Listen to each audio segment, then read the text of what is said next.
Assalamualaikum warahmatullahi wabarakatuh. Salam sejahtera buat sahabat-sahabat pada semua. Apa khabar?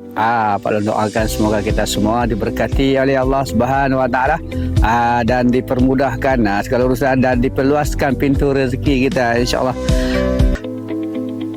Okey, jom.